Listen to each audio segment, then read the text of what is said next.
All right, we're here with Jesse Daniel.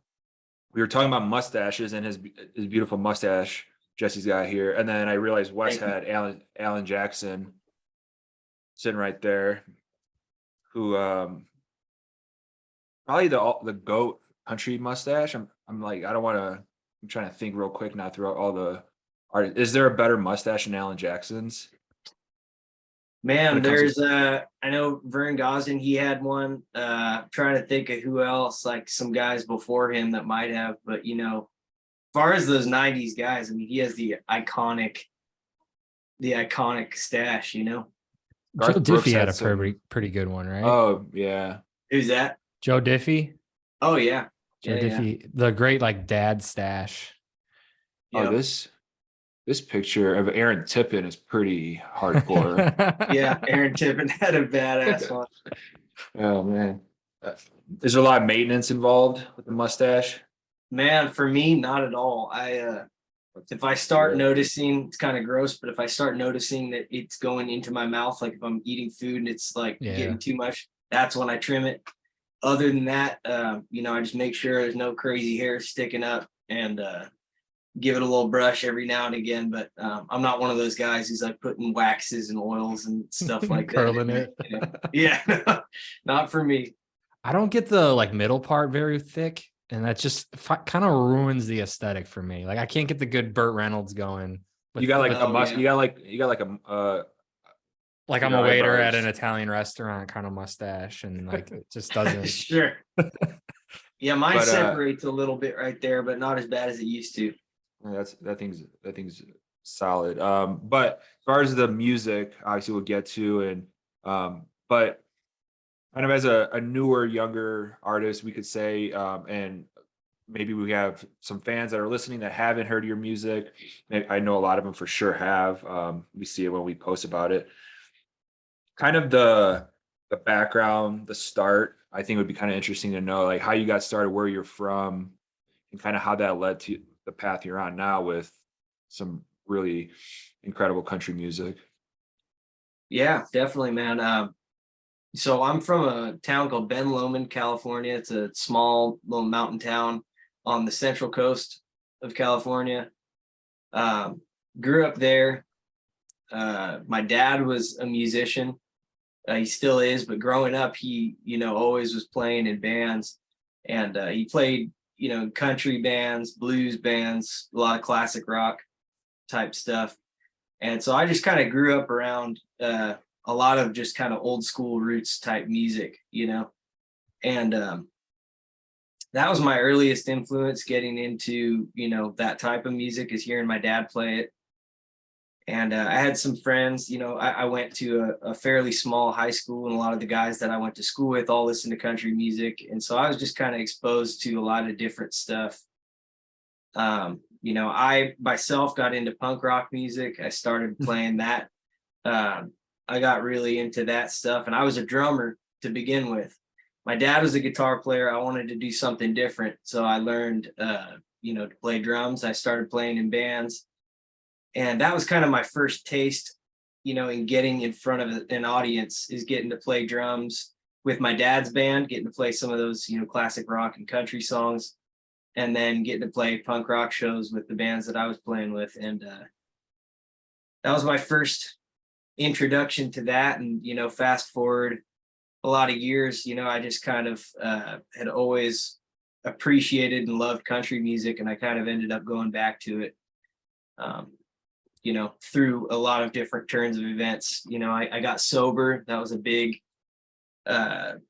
turning point for me, getting clean and sober. For years and years, I kind of struggled with being able to hold it together, and that kept me from playing music. But I always tell people country music saved my life. That and meeting my fiance, those two things are what kind of changed my whole world and shaped it into what it is now. I think I Awesome. actually read on your website that you might have been in one of your rehab stints when you saw a guy playing kind of country at the facility, and kind of, I think you That's said right, to him yeah. like, I want to do that. And can you kind of tell that story really quickly? Oh yeah, definitely. So I was in Oakland, California, at a rehab facility, and they had these guys that would come in, and they bring, guys that would volunteer their time, and they would kind of, bring an instrument, or they come and give like an inspirational speech to the people who were in there. And one of the guys who would come in and work and volunteer was a guy named Jerome Ziegler. I'm sorry, Jerome, if you're listening to this right now and I'm butchering your name. That's how I believe he says it. But he came in and he had a guitar, and he would play, classic country tunes. He played songs like Hank Williams songs, Emmylou Harris, Billy Joe Shaver. He's playing a lot of like kind of classic, a lot of like 70s and 80s stuff like that. And I loved it. I just immediately kind of wanted to hang out with this guy, and wouldn't leave him alone about like, how about this song? How about this song? And was just hanging out. And one night I remember just specifically telling him, like, man, I really want to do what you do. And I want to play music, and do that. Cause he was telling me he would gig around and play music for a living. And he just kind of looked at me really matter of fact and just said, why don't you? What's holding you back from doing that? And that was the first time I'd really thought about it in simple terms. Like, there is nothing holding me back other than myself, at this point.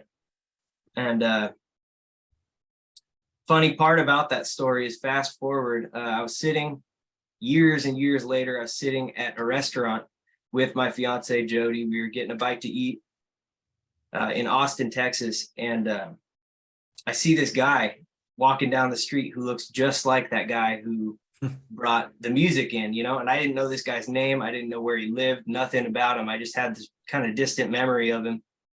And sure enough, it was him. So I went up to him and I was like, hey man, did you used to come into a rehab program in Oakland maybe about like 6 years ago? And he was like, yeah, I did. And I was like, man, you completely changed my life, just by inspiring me in the way that you did. And so he's kind of become a friend of mine now. We get lunch time to time. And yeah, I just can't believe that I ran into him like that. He lives in Austin, Texas, close to where we live now. And it all kind of came full circle, Wow. man. Pretty incredible. That's pretty crazy. Yeah, I was going to actually ask, and you just answered it, where you live. How you like in the Austin, Texas area? Or I Texas love in it, man. general? We're just south of Austin, and we're kind of out in the country a little bit. So we're close to the city if we need to get there to fly or to do anything like that, and close to all the great music that's there. But we're just far enough to be out of the rat race, One of those California transplants. I am. It's funny though, man. Where I'm different. from is more country than where I moved in Texas. You know what I mean? It's like, Right. and people don't really realize, but we get a bad rap, but we're not all Yeah, bad. I know a lot of people don't know, but there's like parts of California that are very country, but you just see what's on the majority of it, man. It really is. I mean, it's such a huge state, and people don't know, like, California is the nation's leading dairy producer, one of the nation's leading cattle producers. Like, we seriously have so much agriculture there, and so many different national parks, tons of just public land for hunting, fishing, all kinds of stuff like that. And it bums me out. It gets a bad rap. So that's kind of my cross to bear with doing what I'm doing, is trying to give my home state a good name and not be just another one of those Californians coming to Texas to ruin it for everybody, Yeah. Yeah, I was just teasing you. It is. No, I know you were, man. That's like my automatic response. I always am like, that's my crusade, When you were pretty close, grew up pretty close to San Francisco and the Bay Area, relatively, like, what is that something that where you like don't ever really go there where you're from, or do you kind of go there and it's like such a culture shock kind of growing up in a tiny little mountain town? Definitely, it is. It was kind of like anytime we go. I had an uncle and aunt that lived in San Francisco, and so we go see them every now and again. But it was like hour and a half, 2-hour drive to get up there, and yeah, it was definitely culture shock because it was just everything's close together, and it's city traffic and tons of people, and it's weird. It's the whole state, you know, it's like you could be in one area and then you go 20 minutes out and it's like you're in Louisiana or something like that. You know, it's like you'll be in these different little micro climates, you know. So it was definitely kind of like that growing up. Tending the cattle, and then next thing you know, you're on the BART and some guy's pooping on the train, and Yeah, see, you're you're like, familiar. You know, well, that's it. we no, I was laughing because Wes and I met in Chicago. I'm from Indiana. He's from Oh, the really? border, basically, of Iowa and Illinois, Dixon. So like Dixon, right? What's like 2.5 hours or so? Two and a half. Or- It depends. It's been quicker. But it's like similar. So you go from Dixon to Chicago, it's like completely different. You come from, even I was like an hour and change from Chicago in Indiana. Mhm. Like, and I mean, I went a little bit as I got closer to my like later teenage years, but you would go and you're just overwhelmed, and you would see whatever. You see cool stuff, you see homeless people, you see bars, you see like restaurants, and you're just like, whoa. Sure. And then you see people shooting up, and you're just like, damn, this is a little different, right? Like, Yeah, but- definitely. I had friends growing up who'd never been to Chicago. I went when I was a kid, but like never wanted to go, weren't going to go. It just wasn't, Mhm. I'm not going there. I have no desire to It's go like, there. I'm not like, and I think it's just like an interesting perspective to come from a small, because I had been there. Sure. I was born in the Chicago suburbs and then moved to Mm. the country when I was little. So I had seen the city before, but plenty of people were like, Gotcha. oh, I'm never going there. I'm never going to go there. Yeah. Why would I ever want to go there? What for? Like what? not a lot of that was hunting and kind of the same fishing. how I grew up. You know, a lot of people didn't really go to the city necessarily. San Francisco, Chicago, whatever, like not a lot of hunting and fishing, which you're a big fan of in those places, right? So did Yeah. did you just grow up and always were doing those things? So we obviously we're well aware of your love of the outdoors and all that. As a No, kid growing up, you just, or did you get into it a little later? I got into it a little later, but I mean, as a kid, I grew up not too far from a lake. It's called Loch Lomond, and near Ben Lomond, where I grew up, and we'd go there quite a bit. And you know, my dad he's not a big outdoorsman or anything, but he used to take us camping quite a bit, and you know, we go out on that lake and fish. You know, handful of times growing up, and so it was always something I was kind of interested in. And I grew up in the woods, so I was always outdoors. You know, like I had a neighbor that I grew up next to who's an old Vietnam vet, and he was a archery, like a traditional archery enthusiast, you know, and he Mhm. was just all around badass outdoorsman. You know, his old car, he'd drive it around, and if he found an intact animal that somebody hit, he'd take it home and skin it. And you know, like he was just that kind of guy. So I got to skin some deer, raccoons, all kinds of stuff with him. And he just kind of was a big I think influence as a kid in getting into the outdoors. So hunting was something I got into later in life. You know, I'd never done any of that growing up. I always wanted to, and it's become a huge passion of mine. You seem like a pretty skilled fisherman. I've seen some of those big old bass you post on Instagram. Oh, thanks, man. With the It's, weather getting colder, what do you have tied on in December? What's like your good big confidence lure, colder water? What should I be throwing this month?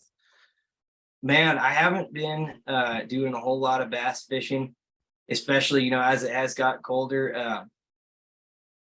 But I did take a friend of mine. So my pedal steel player, his name is Caleb Mello, and his little brother came out to visit not too long ago. It was pretty cold. And one of my favorite things to do, because the bass will pretty much always crush these things, is to use live bait, to use shiner minnows. I'll catch those, and we'll just go shiner fishing under, you know, a bobber, and you'll pretty much always catch bass, and pretty good sized bass. Because if you've got a good minnow on there, that's like big bass candy, you know. That's what the big mamas want to eat. So Right on. that's kind of my confidence thing for this time of year, I'd say. Right on. I'm gonna try it. I'll report back. Yeah, try some live shiners, man. Even Get a though it's cast like in. 30 degrees here and probably still 50 or 60 in Texas, but Yeah, I've been duck hunting now that it's getting colder. That's kind of what I've shifted. This little bit of downtime that we have before we get back to work, trying to enjoy, a little bit of time outside.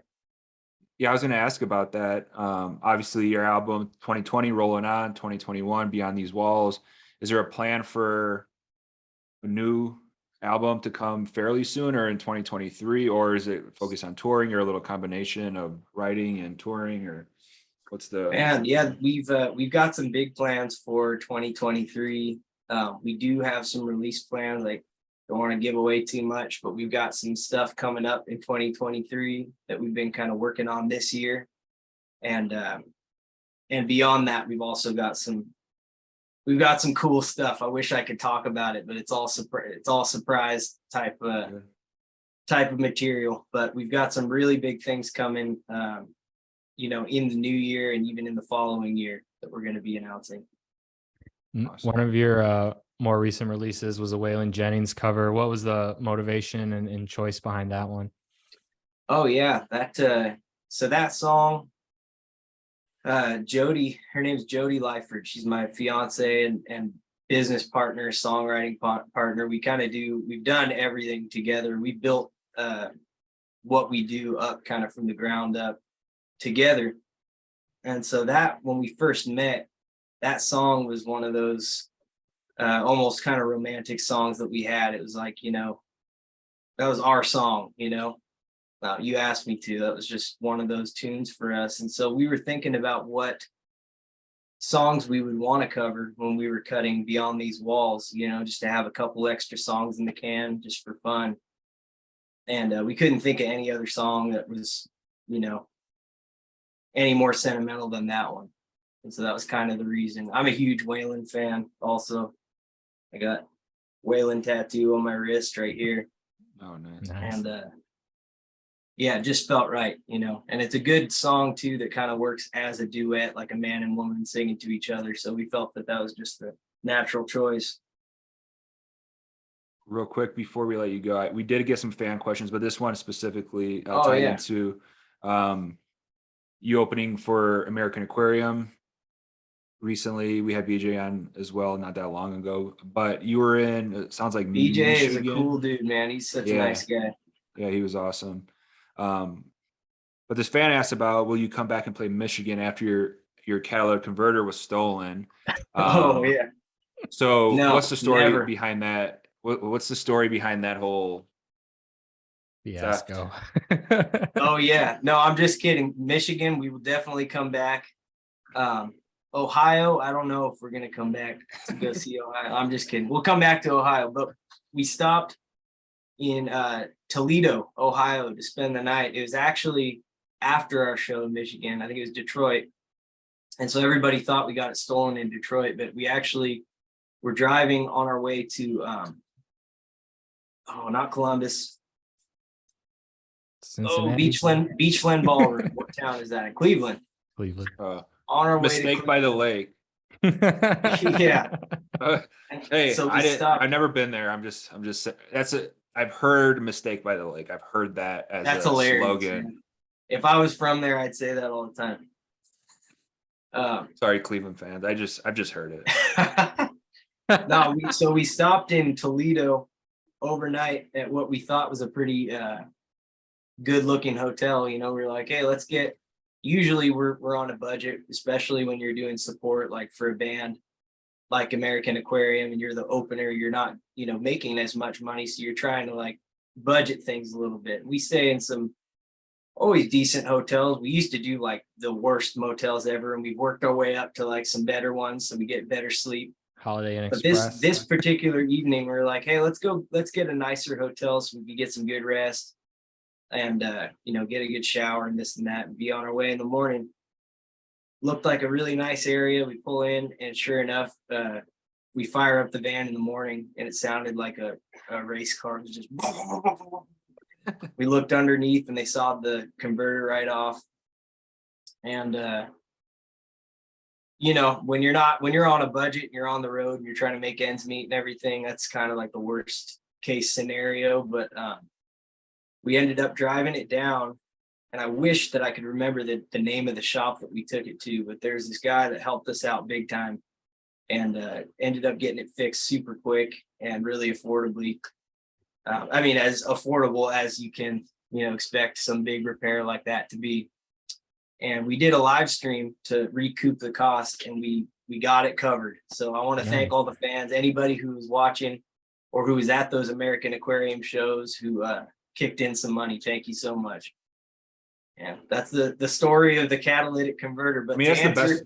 the question, definitely, we're going to come back to Ohio and back to Michigan for sure. I love it up there. I mean, that's the best way to end it too, with the fans kind of helping out, right? And the independent Oh, art, yeah. like that's why we love, guys like yourself. It's like the fans. It's a different type of like fandom. Like you see you're obviously going to continue to grow and stuff, but like fans really latch on to that stage of, all right, motel now hotel, or now you get Oh, the yeah. bus, and Van now so that's bus. always really Yeah. cool to see. Yeah, when you get to, as a fan, because I'm, that's what we are, like you guys and myself, like we're music fans at the end of the day. I'm a huge music fan, and to get to see a band, grow and be a part of that, like I remember when I helped those guys get their catalytic converter fixed, and now they're on the Right. Opry, or now they're doing this. It's like that. You feel like you're a part of something when you get to watch a band grow like that. So yeah, there's Awesome. nothing like that relationship between the bands and the fans, the artist and the listener. Well, we love Couldn't it. have one without the other. Yep. We'll be excited and ready for or we are excited. We'll be ready to share the news when you're ready for the new music, and we'll have to send you some of the new Riff Outdoors tees. We got Oh, a lot of I we got a wear lot you of guys news. gear that you sent me all the time. I really We got a lot of stuff. appreciate I it. don't know if you're into Yellowstone at all, the show, but we got a lot of new Yellowstone stuff now, working with them, and That's so awesome. you look, I love that show, man. I mean, you look like you could be on there. Yeah, right. Yeah, I'm going for my John Dutton look right now here with the No, hat.